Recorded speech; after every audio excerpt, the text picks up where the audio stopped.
So, you've been asked to have an Aliyah. What's an Aliyah? Aliyah means to go up.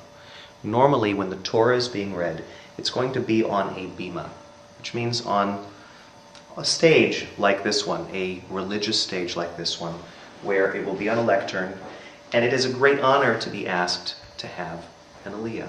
The first thing you need to do is take a deep breath. Yes, this is an honor. It's a good thing. There are people up here to help you, not right now, but they will be here when they ask you up for an Aliyah. So what's the first thing you do? When it is your turn, they might give you a card. At AJ in particular, we often have cards that we will give you on Shabbat, which has 1, 2, 3, 4, 5, 6, or 7. And when it's your turn, when it's the time, when somebody says it's time for the third Aliyah, will the person with the third Aliyah please get up? And yours says 3 on it, that's you. So you get up with your card. The card, by the way, also has these words on it. So if you feel you want to practice a little bit ahead of time, let's say you have the third Aliyah, so you have time to look at it ahead of time. If you read Hebrew and you're comfortable with Hebrew, you've got it in Hebrew. If you're not so comfortable with Hebrew, it also has it in transliteration. Again, that's not a translation, it doesn't tell you what it means, but it does tell you how to pronounce it in Hebrew. And again, if you don't have the first Aliyah, you get to hear a couple other people do it first, so you can, in a sense, practice quietly along with them as they do it. Okay, so you're called up for the Aliyah. The person calls you up. You would come up the stairs proudly.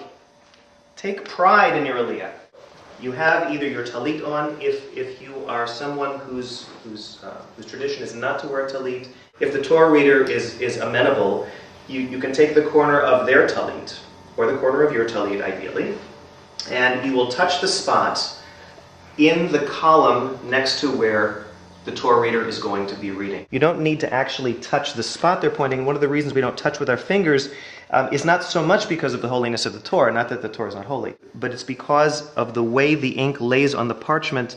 If too many people touch the words, the ink will smear. Ideally, you're going to touch next to where the column is, even if they're pointing, for instance, right here in the middle. Ideally, you're going to touch next to it. You can touch right on it, but it's better to touch right next to it, less likely that you're actually going to touch the letters in the Torah.